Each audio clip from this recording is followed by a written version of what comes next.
वक्रतुण्डमहाकाय सूर्यकोटिसमप्रभ निर्विघ्नं कुरु मे देव सर्वकार्येषु सर्वदा। ॐ गङ्गणपतये नमो नमः। ॐ गङ्गणपतये नमो नमः। ॐ गङ्गणपतये नमो नमः। ॐ नमः शिवाय। ॐ नमः शिवाय। ॐ नमः शिवाय। या देवी सर्वभूतेषु मातृरूपेण संस्थिता नमस्तस्यै नमस्तस्यै नमस्तस्यै नमो नमः। या देवी सर्वभूतेषु बुद्धिरूपेण संस्थिता नमस्तस्यै नमस्तस्यै नमस्तस्यै नमो नमः। या देवी सर्वभूतेषु श्रद्धारूपेण संस्थिता नमस्तस्यै नमस्तस्यै नमस्तस्यै नमो नमः। सदाशिवसमारम्भां शङ्कराचार्यमध्यमाम् अस्मदाचार्यपर्यन्तां వందే గురు పరంపరా। నాకు జన్మనిచ్చిన తల్లిదండ్రులకి, నా ఇష్టదైవమైన లలితమ్మకి, నా సద్గురువుకి పాదాభివందనములు। అమ్మవారి వైభవాన్ని చాటి చెప్పిన సామవేదం షణ్ముఖ శర్మ గారికి, చాగంటి గారికి, జీఎల్ఎన్ శాస్త్రి గారికి నా నమస్సుమాంజలి। భవ అంటే సంసారం, ధావ అంటే అరణ్యం, అరణ్యంలో వచ్చే అగ్ని ధవాగ్ని అంటాం కదా అలా। సుధా, సుధా అంటే అమృతం తెలుసు కదా। వృష్టి అంటే వర్షం బాగా కురవడం అన్నమాట। సంసారం అంటే భార్య పిల్లలు కాదు, మనం వాళ్ళని ఎలా చూస్తామో అది సంసారం అంటే చూసే భావం। వీళ్ళు నన్ను కట్టి పడేస్తున్నారంటే కట్టి పడేస్తున్నారు, వీళ్ళు నాకు ప్రేమిస్తున్నారంటే ప్రేమిస్తున్నారు, వీళ్ళు నేను ముందుకెళ్ళడానికి సహాయపడుతున్నారంటే సహాయపడుతున్నారు, మీరు ఎలా చూడాలనుకుంటున్నారు వాళ్ళని మీ ఇష్టం। సో ఇలాంటి భవసాగరంలో, ఈ భవ సంసారంలో అమ్మ ఏం చేస్తుంది? మీకు కష్టాలే ఉన్నాయి, రోగాలే ఉన్నాయి, రుష్టులే ఉన్నాయి, దుఃఖాలే ఉన్నాయి, భార్య పిల్లలే ఉన్నారు, కోట్లాటలు ఉన్నాయి, పోట్లాటలు ఉన్నాయి, తిండి ఉంది, తిప్పలు ఉంది, ఇవన్నీ ఉన్నాయి కదా। ఇవన్నిటిని అమ్మ ఏం చేస్తుంది? ఇవన్నీ ఎలాంటివి తెలుసా? ఒక అరణ్యం, ఒక అరణ్యం, అరణ్యం అంటే ఫారెస్ట్, పార్క్ కాదు, ఫారెస్ట్ అరణ్యం। ఆ అరణ్యంలో చెట్లన్నీ ఎండిపోయిన చెట్లు ఉన్నాయి, ఎండిపోయిన చెట్లను ఊహించుకోండి, ఎండిపోయిన చెట్లు ఉన్నాయి। ఏం చేసుకుంటాం ఎండిపోయిన చెట్లని? ఏం పనికొస్తుంది అరణ్యం? కనీసం నీడు ఇవ్వదు, ఏమి ఇవ్వదు, ఆకలి తీర్చదు, ఏమీ తీర్చదు, పర్లేదు ఏం చేయదు, అది కూడా ప్రవచనం విన్నాను, ఏం చేయదు।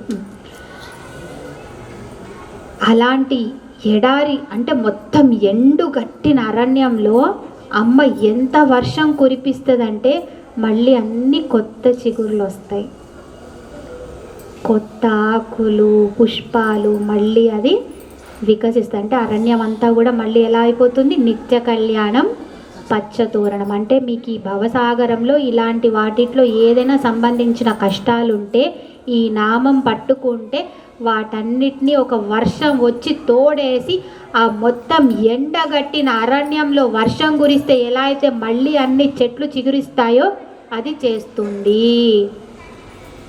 ఈ నామం। భవధావ సుధావృష్టి। ఎవరికి ఏమున్నాయి ఇందులో చూసుకోండి, దానికి అనుకూలంగా ఇది చేసుకోండి। చేస్తుంది తెలుసా, నిజంగా చేస్తుంది। నమ్మకం, సనాతన ధర్మం భారతదేశం నమ్మకం మీద బతికిన దేశం। వెస్టర్న్ వరల్డ్ అంతా ముందు నువ్వు నాకు చూయించు అప్పుడు నమ్ముతా అంటది, మనం నమ్ముతాం, చూస్తాం, వాళ్ళు చూస్తారు, నమ్ముతారు, కానీ చూసి నమ్మేది సగమే, నమ్మి చూసినప్పుడు దానికన్నా పెద్దగా కనిపిస్తుంది దృశ్యం। అది మన భారతదేశం, దాన్ని మనం కోల్పోవద్దు, మన పిల్లలకి ఇవ్వాలి, మనకి తెలియాలి, మనకి తెలియకపోతే మనం వాళ్ళకేమిస్తాం?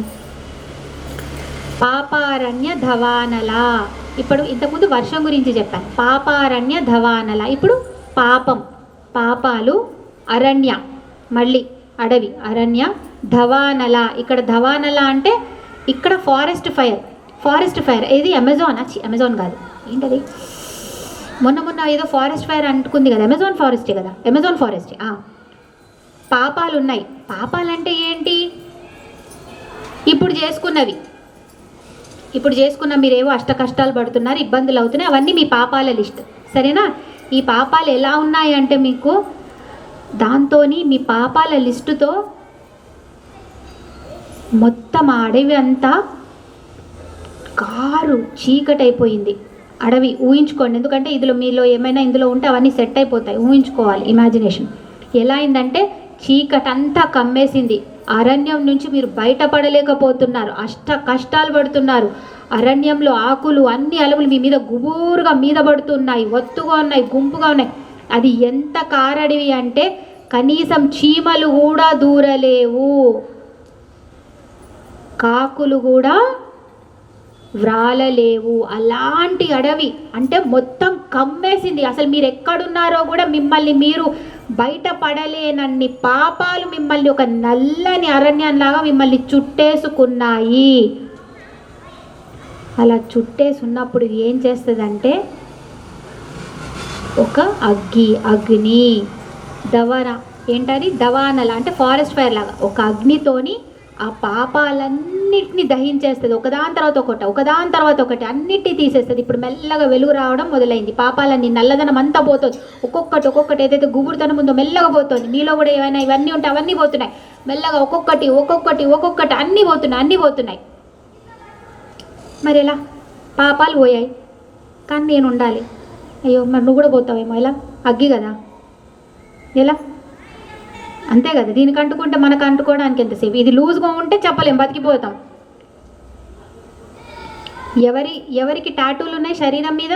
టాటూలు మనం పెట్టుకోలేదు, కానీ మన పిల్లలకు ఉన్నట్టున్నాయి. టాటూలు ఎవరికి లేవా? అమ్మ, పచ్చబొట్టు అంటే సరే, అది మంచిగా. కానీ తుడపండి మేడం, పోవట్లేదా?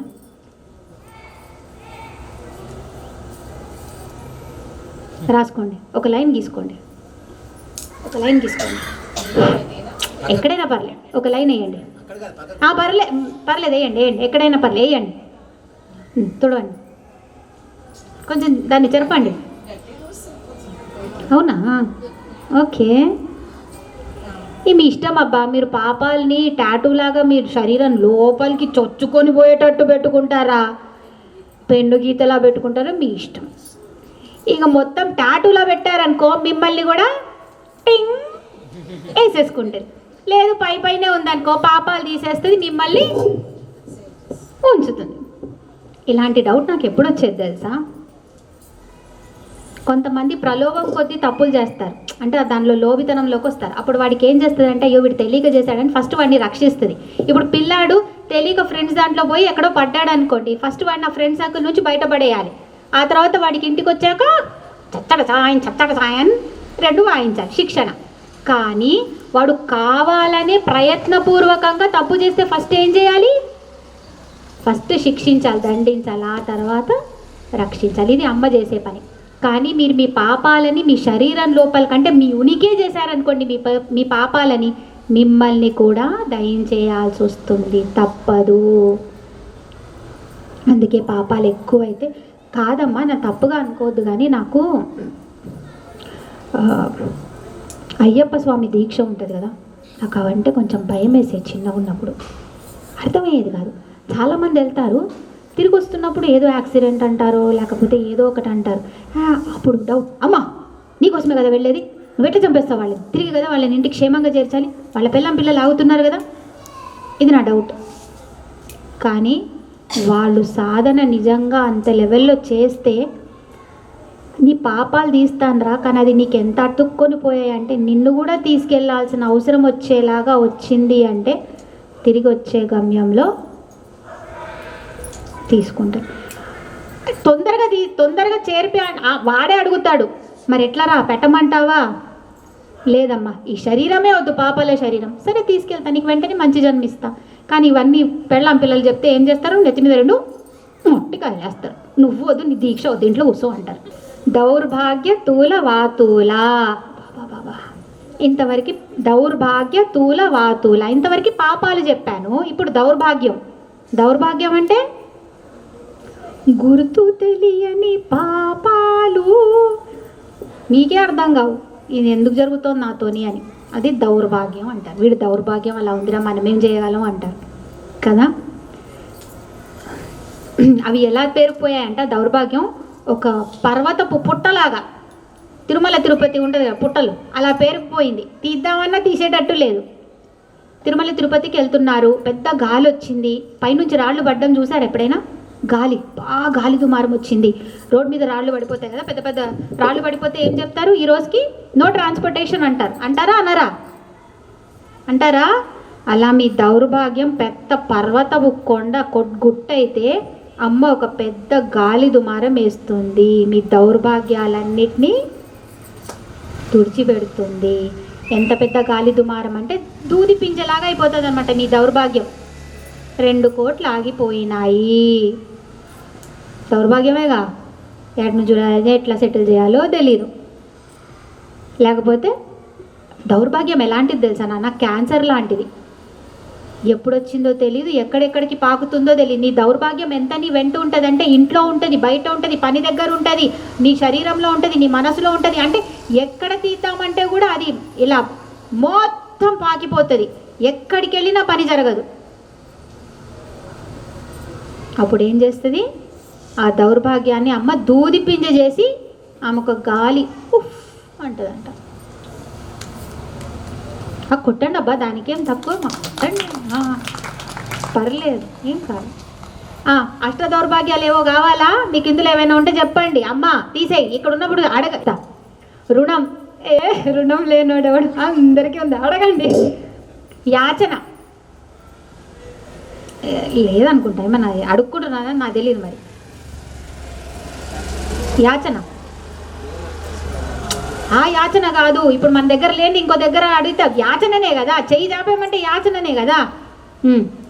ముసలితనం,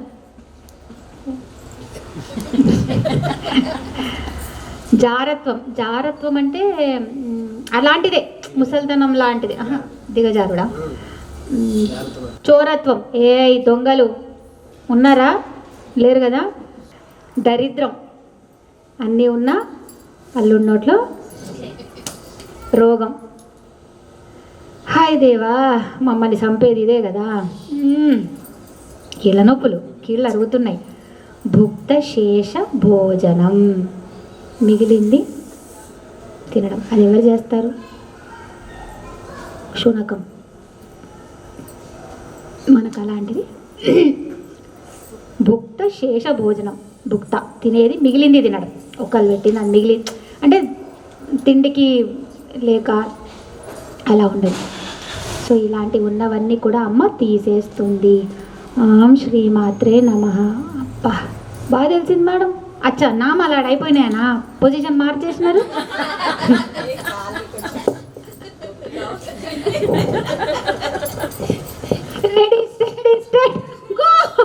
ఈ మేడం ముందు పరిగెడుతుంది బాబు. కానీ ఆతృత ఉంటుంది చూడండి. క్లాస్లో చిన్నపిల్లల్లాగా క్లాస్ స్టార్ట్ అయిందని కానీ బుక్ పట్టుకొని వస్తాం, టక టక టక టక టక. క్లాస్ అయిపోగానే మనకు వేరే వాళ్ళతో ఫ్రెండ్స్తో పని ఏం లేదు, మన ఇంటికి మనం వెళ్ళిపోవాలి, మన రూమ్కి మనం వెళ్ళిపోవాలి. నాకు అలా అనిపిస్తుంది అనమాట. నేను మీలాగా ఏం కాదు, క్లాస్ అయిపోయి కొద్దిసేపు గప్పట్లు కొడతాను, ఇప్పటికీ కొడుతున్నా. అయిపోయింది. బాగుందా? బాగాలేదా? కొట్టండి కొట్టండి, very good, it's okay, fine. సరే, ప్రతి వారం తక్కువ తక్కువ చెప్తారు, 10 చెప్తా, మిమ్మల్ని ఇబ్బంది పెట్టను.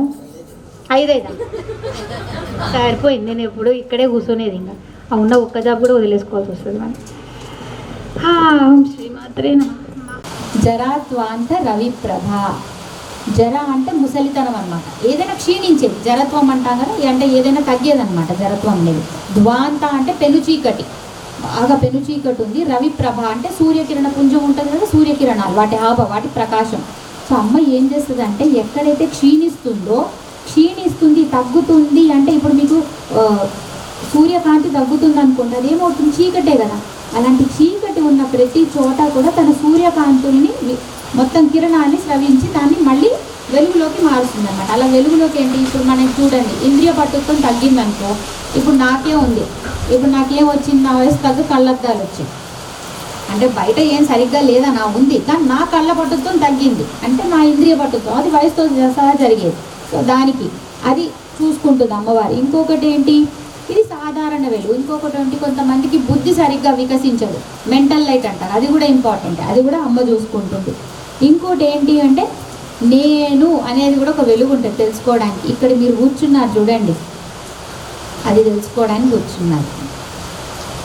ఆ తెలియజెప్పేది కూడా ఆ అమ్మనే. అది ఎలా ఉంటుందంటే లైట్ రిఫ్రాక్సా రిఫ్లెక్సా? రిఫ్లెక్షన్ అంటే ఏంటి మేడం? మళ్ళీ తిరిగి కొట్టడం కదా. లైట్ ఏం చేస్తుంది? తిరిగి కొడుతుంది. అందుకే మీరు చూడండి, నేను మిమ్మల్ని తిడితే కదా మీరు నన్ను తిడతారు కదా. అందుకే మీరు ఎవరైనా ఇంటికి వెళ్తే ఏం చేస్తారు?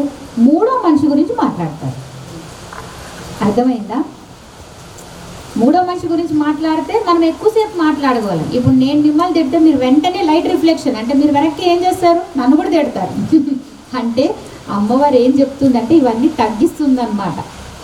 ఈ అభిప్రాయ భేదాలు ఉన్నాయి కదా, ఏం చెప్తుంది? నువ్వు నేను ఒకటే, ఆ వెలుగు నీలో ఏది ఉందో అదే వెలుగు నాలో ఉంది అని. కానీ మనం ఏం చేస్తాం? ఆ అభిప్రాయాలు, ఆ చిన్న చిన్న ఉంటాయి కదా మనకున్న ఆ చిన్ని చిన్ని వాటితోని ఊరికే వెళ్ళి గెలకాలి, అది మనకు బాగా ఇష్టం అన్నమాట. సో ఇవన్నీ అమ్మవారు మెల్లగా పాలద్రోలుతుంది. ఎలా చేస్తుంది? బుద్ధి రూపేణ, జ్ఞాన రూపేణ. అమ్మ ఏది మారినా బయట సన్నివేశాలు ఏం మారదు. ఇప్పుడు అమ్మనామాలు చెప్పినంత మాత్రాన మీకు కొత్త భర్త, కొత్త పిల్లలు వస్తారా? ఏం రారు. మీరు వాళ్ళని ఎలా చూస్తున్నారో మారుతారు అంతే. ఇంకేం ప్రపంచం కూడా మారదు, ఏది మారదు. ఉప్పు మారదు, కారం మారదు, వంట మనిషి మారదు, పని చేసే మనిషి మారదు, ఎవ్వడు మారదు. మీరు ఎలా వాళ్ళని ఇప్పుడు ఎలా రిసీవ్ చేసుకోవాలనేది అది కొంచెం మారుతుంది. మన అభిప్రాయం మనం ఎలా వెళ్ళాలనేది మారుతుంది. అమ్మనామాలు ఎందుకు పెడతాం అంటే బుద్ధి రూపేణ. నాకైతే ఇదే బుద్ధి బుద్ధి బుద్ధి. కానీ ఆ బుద్ధి మారాలన్నా శ్రద్ధ ఉండాలి నీకు. ఇప్పుడు మీరు ఇంత వర్షం వస్తున్నా కూర్చున్నారు కదా, మిగతా వాళ్ళకి ఇంకే పని ఏదో ఇంపార్టెంట్, నీకు ఇది కావాలి కాబట్టి ఇక్కడికి వచ్చారు, ఇది కావాలి ఆమెకి, ఆమె ఇది చూస్తుంది అనమాట. అన్నీ కరెక్ట్గా ఉన్నప్పుడు ఎవడైనా వస్తాడు, కానీ ఏది లేనప్పుడు ఇలా ఉన్నప్పుడు కూడా నా దగ్గరికి వచ్చే వాళ్ళు ఎవరు అని ఆమె ఇలా కాచుకొని చూస్తూ ఉంటుంది అనమాట. ఎందుకంటే ఇదే వర్షంలో ఆమె కూడా కూర్చొని ఉంది కదా, ఈమెను ఎవరు ఉంటుంది ఏకాకి చేయకుండా నాకు తోడుగా ఎవరు కూర్చుంటారు అని ఆమె కూడా చూస్తూ ఉంటుంది. భాగ్యాబ్ది చంద్రిక. భాగ్యం అంటే లేదు, అది భాగ్యాబ్ది చంద్రిక. భాగ్యం అంటే అదృష్టం కదా, భాగ్యం అంటే అదృష్టం, సంపద. ఇప్పుడు అదృష్టం అంటే డబ్బే కదా మనకి సంపద. అబ్ది అంటే సముద్రం, సముద్రం అన్నమాట. చంద్రిక అంటే వెన్నెల, చంద్రుడి వెన్నెల. ఇప్పుడు మీరు సముద్రం చూడండి, అలలు లేకుండా ఏం లేకుండా మీ సముద్రం ఒడ్డున కూర్చున్నారు. ఎంతసేపు కూర్చున్నా సముద్రం కూడా ఇలాగే ఉంది, కదలకుండా మెదలకుండా. మీరేం చేస్తారు? 5-10 నిమిషాల్లో లేచి వచ్చేస్తారు సముద్రం ఒడ్డున కూర్చొని. కానీ వెన్నెలు ఉంది, సముద్రంలో అలలు వస్తున్నాయి, కొడుతోంది, చల్ల గాలి వస్తుంది. సో ఆ సముద్రానికి చంద్రుడి వెన్నెల ఎంత అందంగా ఆనందంగా ఉంటుందో నీ జీవితంలో కూడా ఎంత అదృష్టం ఉన్నా దాంతోపాటు ఏం రావాలి? ఆ అదృష్టానికి పొంగి పొరలేలాగా దానికి సరిసాటి ఆనందం ఉండాలి కదా, అది అనుభవించేలాగా ఉండాలి. అదృష్టం ఉంది నీ దగ్గర. ఒక సార్ ఉన్నారు, ఆయన దగ్గర బాగా డబ్బు ఉంది, బాగా డబ్బు ఉంది, కానీ అంతా లాకర్లో ఉంది. లాకర్కి ఎక్కడో పోయింది. అదృష్టవంతుడు ఆయన. ఎందుకు అదృష్టవంతుడు? బ్యాంకులో లాకర్లో డబ్బులు ఉన్నాయా లేవు? అదృష్టవంతుడే కదా, సంపద ఉంది కదా, అదృష్టవంతుడేగా. కానీ ఏం చేసుకుంటాం? లాకర్కి లేదు. అది దౌర్భాగ్యం అన్నమాట, ఉండి లేనట్టు అని. సో అమ్మ ఏం చెప్తుందంటే, అరే అదృష్టం ఉండడం ఒకటే సరిపోదురా, దాన్ని అనుభవించేలాగా కూడా ఉండాలి నీకు పరిస్థితులు అనుకూలంగా అని అమ్మ అది ఇస్తుందన్నమాట. సో అలాంటివి ఏమైనా ఉంటే అమ్మ తీసేస్తూ ఉంటుంది అని. మళ్ళీ ఇది ఎవరు పడితే వాళ్ళకి కాదు, కొన్ని ఉంటాయి. ఓహో నేను అమ్మ నామాలు పట్టుకుంటే అమ్మ నాకు ఇవన్నీ చేసేస్తాదా? లేదు, వాతలు పెడుతుంది. కొన్ని క్రైటీరియాలు ఉంటాయి, అందరికీ వర్తిస్తాయని కూర్చోవద్దు. భక్త చిత్తకేకి ఘనాఘన. అబ్బా ఈ పేరు కోసమే ఈరోజు ఈమె వర్షం ఇలా కురుస్తుందేమో అనిపిస్తుంది. భక్త చిత్తకేకి ఘనాఘన. భక్త అంటే భక్తులు, చిత్తం అంటే మన చిత్తం, మన మనసులు, మన అభిప్రాయం లటపట కొట్టుకుంటూ ఉంటాయి కదా చిత్తాలు, మనసు. కేకి, కేకి అంటే నెమలి, నెమళ్ళు, సరేనా? ఘనాఘన అంటే దట్టమైన మేఘం వచ్చింది అనుకోండి, దట్టమైన మేఘం వచ్చినప్పుడు ఇంకా వర్షం పడుతున్నప్పుడు నెమళ్ళు ఏం చేస్తాయి? అంత పులి విప్పి నాట్యం చేస్తాయి. పులి విప్పి నాట్యం చేసినప్పుడు ఆ నెమళ్ళకి ఒక రంగే ఉంటుందమ్మా, ఎన్ని రంగులు ఉంటాయో కదా. విబ్జిఆర్ అంటే మొత్తం 7 రంగులు, ఆ 7 రంగులు అన్నీ కలిసి అది నాట్యం చేస్తూ ఉంటే ఆగిపోయి మరీ చూస్తాం. నెమలి నాట్యం చేస్తుంటే ఆ పురి విప్పుని చూస్తుంటే ఎవడు వెళ్ళిపోతాడు, చూస్తాం. అలాగే అమ్మ భక్తులు ఆమె దగ్గర వచ్చినప్పుడు ఒక్కొక్కళ్ళు ఒక మనస్తత్వంతో వస్తారు, ఒక్కొక్కళ్ళు ఒక అభిప్రాయంతో వస్తారు. కానీ ఆమె దగ్గరకు వచ్చినప్పుడు అందరూ ఒకటే నెమళ్ళి పురి విప్పితే ఎలా నాట్యం చేసి అందంగా కనిపిస్తుందో అలా ఇక్కడ ఆమె దగ్గర చేరినప్పుడు ఆ చూసేవాడికి నెమలి నాట్యం చేస్తే ఎంత అందం వస్తుందో, ఎంత ఆనందం వేస్తుందో అమ్మ అది ఇస్తుందన్నమాట. అమ్మ అలాంటి వాతావరణం అంటే మీకైనా ఒక మనస్తత్వం మీకుంటుంది, ఎవరిది వాళ్ళకు ఉంటాయి ఆలోచనలు, అభిప్రాయం. కానీ ఇక్కడికి వచ్చేసరికి ఆమె ఏమవుతుంది, ఆ మేఘం వస్తుంది కదా, ఆ మేఘం వచ్చినప్పుడు నెమలి అంత పురివిప్పి ఎలా ఇస్తుందో మన మనస్తత్వాలన్నిటినీ అలా కలిపి చాలా రంగులమయంగా కనిపించేటట్టు చేస్తుంది.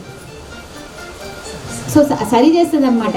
ఎవరికి ఏది ఉండి దానికి ఒక అందమైన రంగులు అవుతాయి. చూడండి ఇప్పుడు మేడం డ్రెస్ ఎంత బాగుంది, కలర్ఫుల్గా కదా. ఫోన్ కూడా కలర్ఫుల్గా. సో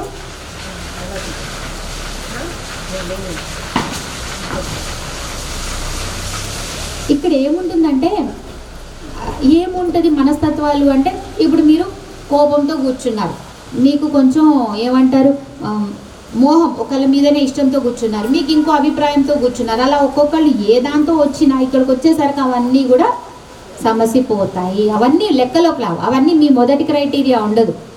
ఆమె దగ్గరకు వచ్చేసరికి అందరం కలిసి పని చేద్దాం, నాకేదైనా ఉండొచ్చు నేను పక్కన పెట్టేస్తా. అందరం ఎవరి కోసం చేస్తాం, మేఘం రాగానే నెమలంతా పురి ఎలా విప్పుకుంటుందో అమ్మ దగ్గరకు వచ్చేసరికి మన మనస్తత్వాలు, మన భావాలన్నీ పక్కన పెట్టేస్తాం, ఆమె కోసం పని చేస్తాం.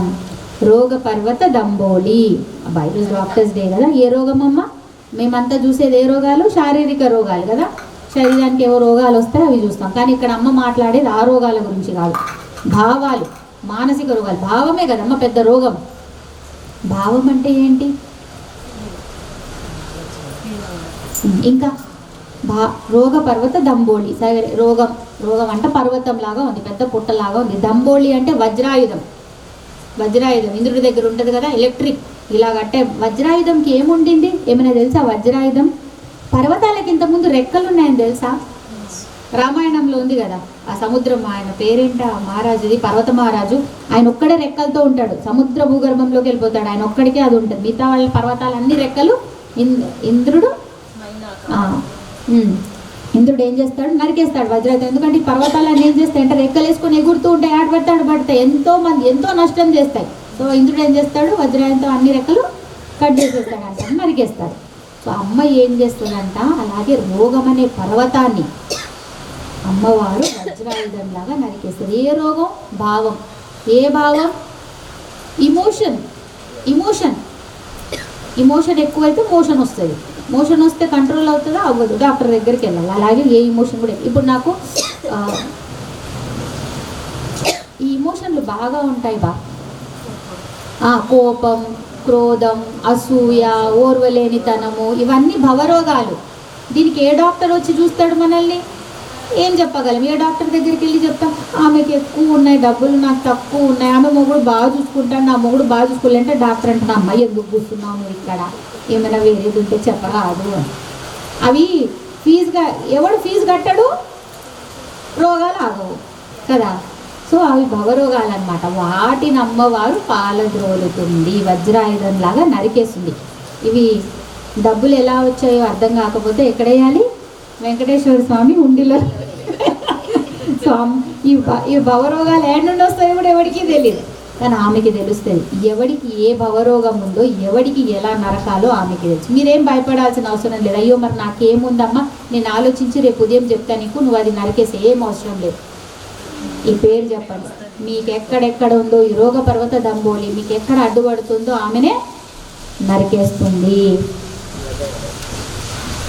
ఇవన్నీ భావాలు ఏంటంటే, మీరు భావాలు ఒకరి మీద ఎక్కువ పెట్టుకున్నారనుకోండి. ఇప్పుడు భావం ఏమంటే, నాకు 10 మందిలో మాట్లాడడం బాగా, నాకు బిడియం ఎక్కువ, నేను 10 మందిలో మాట్లాడలేను.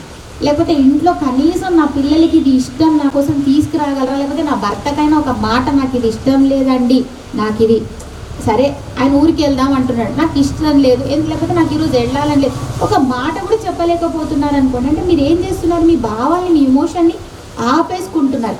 మెల్లగా ఇది ఏమవుతుందంటే ఒక దగ్గర గూడు కడుతుంది అనమాట. ఆ డస్ట్బిన్లో కడుతుంది చూడండి చెత్త, రోజు ఒక రోజు తీయకపోతే పర్లే, 2 రోజులు తీయకపోతే 10 రోజులు వేరే. ఇక నెల రోజులు అట్లాగే డస్ట్బిన్లో చెత్త పడితే మీకు వాసన అంతా ఎలా వస్తుందో, మెల్లగా మీరు భావాల్ని, మీ ఎమోషన్స్ని అలాగే కంట్రోల్ చేసి చేసి లోపలే పెట్టి పెట్టి పెడితే ఒక రోజు అది ఎలా అవుతుంది అంటే, వాసన ఎలా అయితే ఆగదో అలాగే బయటికి చూపిస్తూ ఉంటారు. వాళ్ళకి ఎందుకు ఇది జరుగుతుందో, ఏమికి దేనికింత కోపం, ఊరికే ఎట్లా అరుస్తుంది, ఆ అరుపుకు వెనక ఒక అర్థం ఉంది. సో మన వాసన, డస్ట్బిన్లో వాసన ఎక్కువ, చెత్త ఎక్కువ అయితే వాసన ఎలా వస్తుందో మన అరుపులకు ఒక అర్థం ఉంటుంది. ఆడోళ్ళ అరుపులకు, మగాళ్ళకి ఎప్పుడు అర్థం అవుతుంది అప్పుడు అర్థం. మీకు ఏమైనా చెప్పాలంటే చెప్పాను, అంటే నేను అంతా ఆడోళ్ళ గురించి చెప్తున్నాను, నాకు అదే తెలుసు. అందుకే భావాలు చిన్నప్పటి నుంచే కరెక్ట్గా పెంచాలమ్మా పిల్లల్ని. మనము ఈ కాలంలో ఏమవుతుంది తెలుసా, అంటే ఎడ్యుకేషన్ అంటున్నారు. నేను మళ్ళీ చెప్తున్నా, విలువలు లేని చదువు గాడిద చదువు.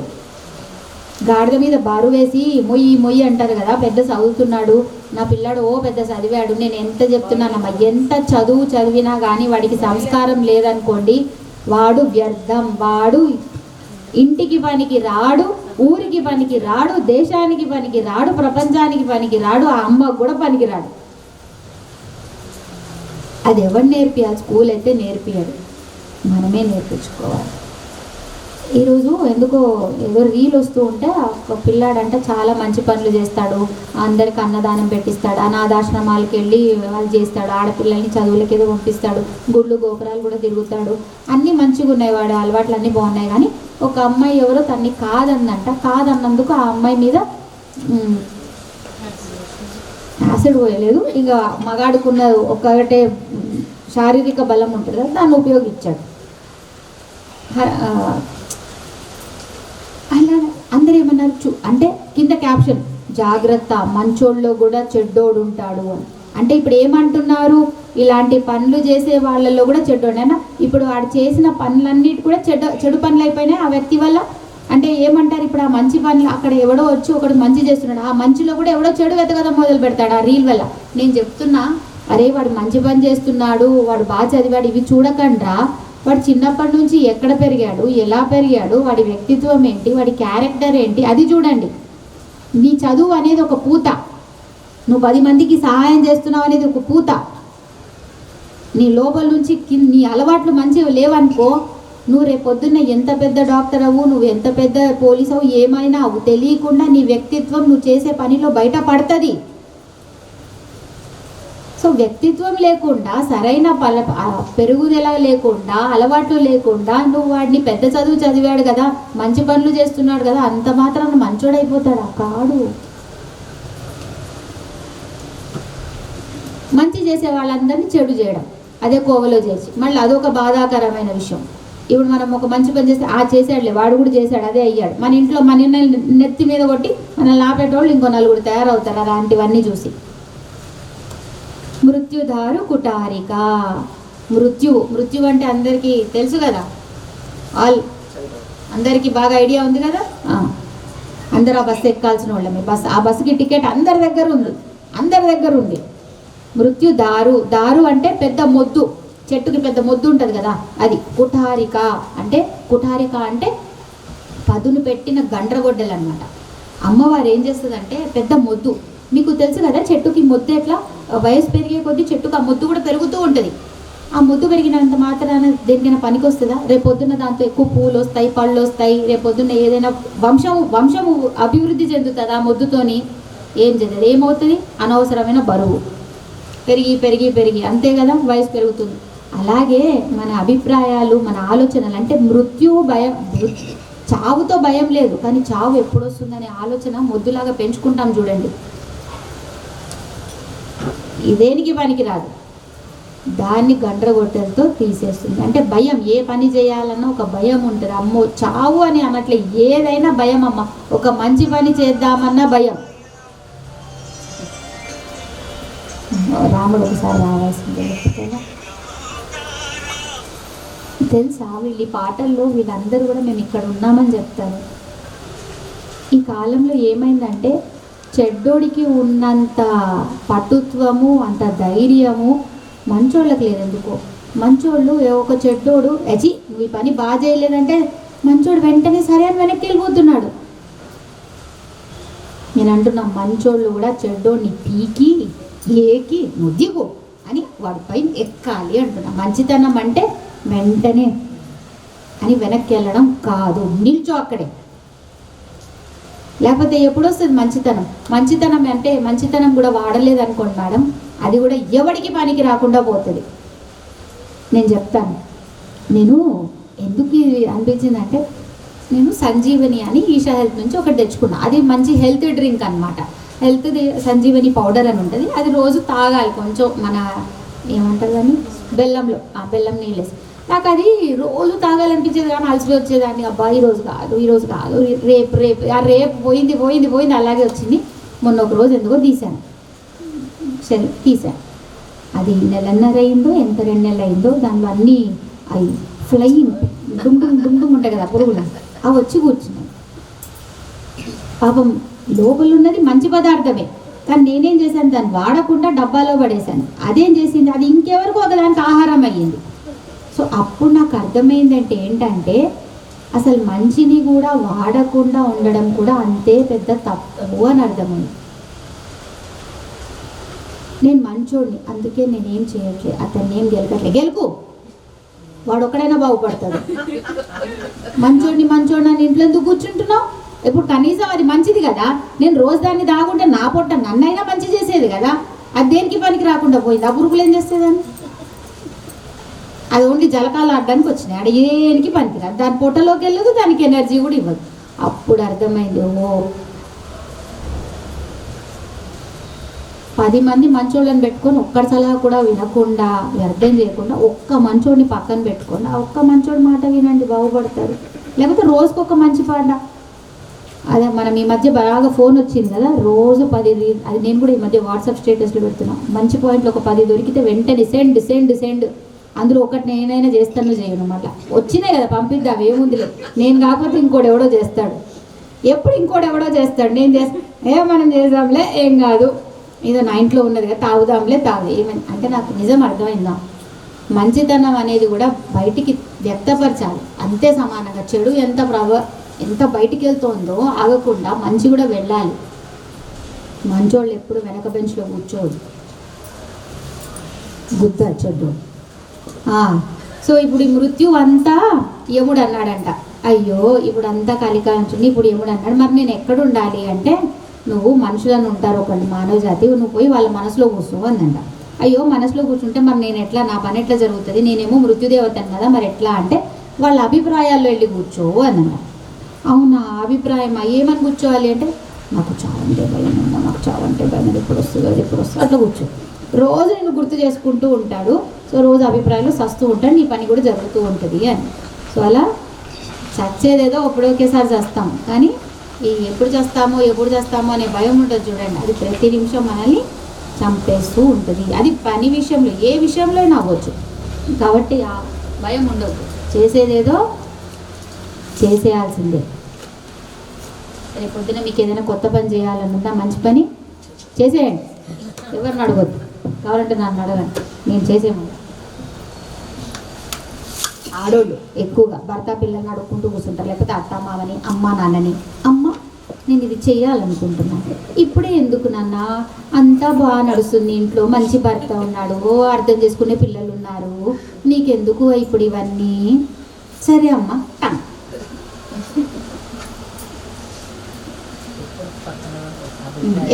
నీకు కూడా చేయాలనిపించింది, అడగాలి పక్కన, లేకపోతే పక్కన ఆంటీ ఉంది, ఆంటీ అంటే ఎందుకే నీకు ఇవన్నీ,